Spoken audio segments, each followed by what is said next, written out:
Биздин фракция сунуш киргизгенде ушул маселени угайлык дегенбиз. Өкмөттүк күндөй болчу бир күн кечке.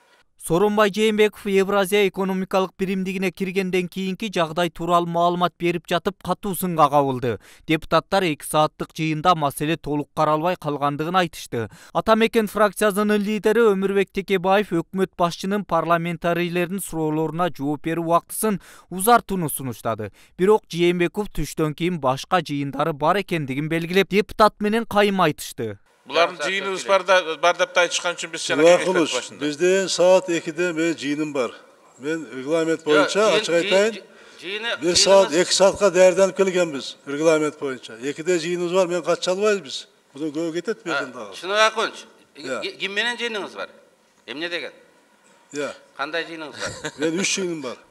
3 жыйыным бар. Жыйынды токтотуш керек.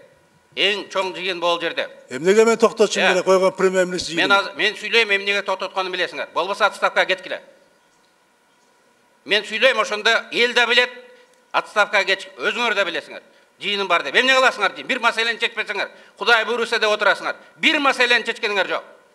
И бул жерден келип токтоткула жыйынды андай. Biz çeşip atağız, ömrü çekiyoruz. Mesela çeşip atağız, hareket kılıp atağız, hükümet işte atağız.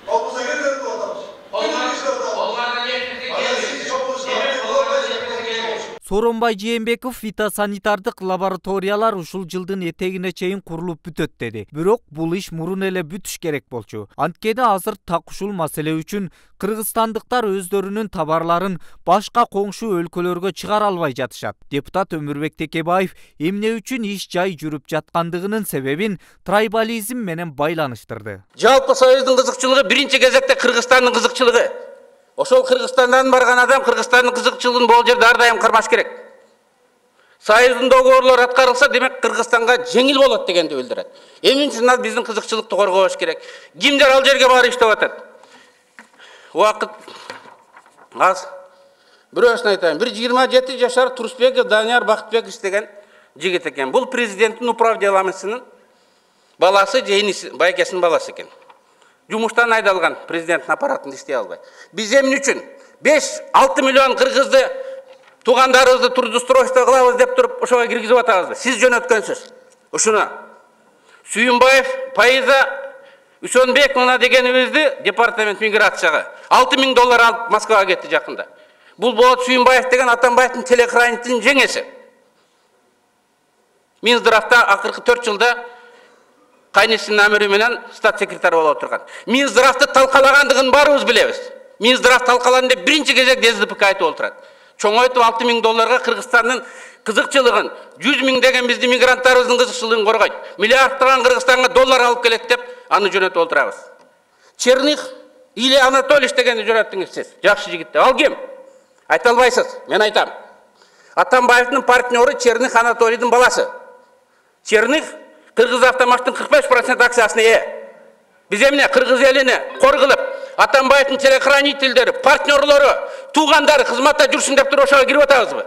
Эгер мен туура эмес айтсам, Текебаев туура эмес айтты. Мен 4 жыл могул жерде унчукпай отурам. Ошондой эле атамекенчи депутаттар өкмөт башчы суроолорго буйтап, жооп бербей жаткандыгын сындап, ишти аткара албаса отставкага кетиши керектигин белгилешти. Кесиптештеринин бул сөзүн Өнүгүү прогресстин лидери Бакыт Төрөбаев да колдоп, Жээнбековдун өз каалоосу менен кетүүсүн талап кылды. Мен сиз мага иштеп келатасыз, кийинки өзгөрүү болот деп ишенбейм. Ошон үчүн өзүңүз дагы карап,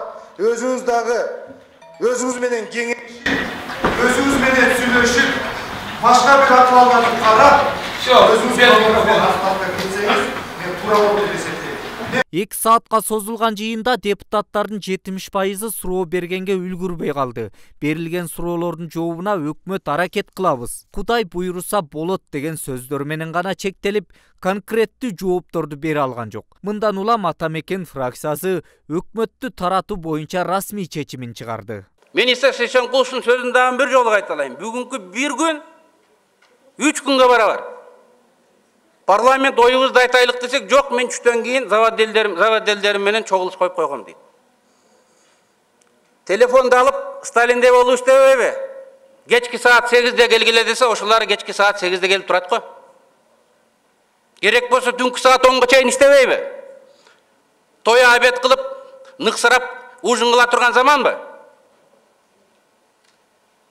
Президенттин аппаратын кызматкери чакырса чуркап келет, бүтүндөй парламентти тоотпай атат да. Парламентаризм идеясын, Евразиялык экономикалык союздун идеясын дискредитация кылгандыгы үчүн биз бүгүнкү өкмөттүн составын ишенбөө көргөзүү процессин баштап,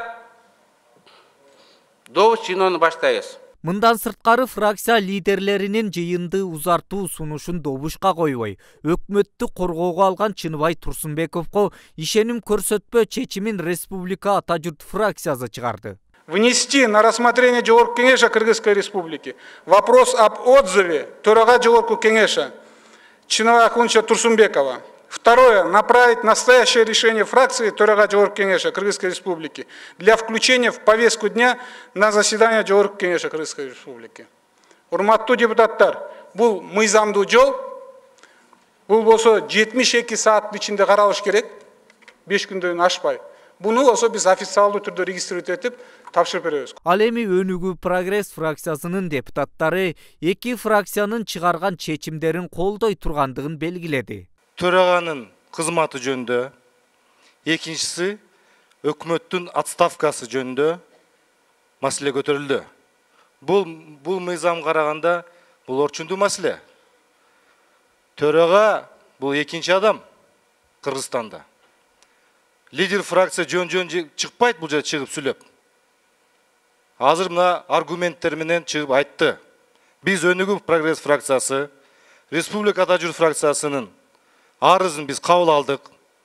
Биз өзүбүздүн фракциябызда карап чыгабыз.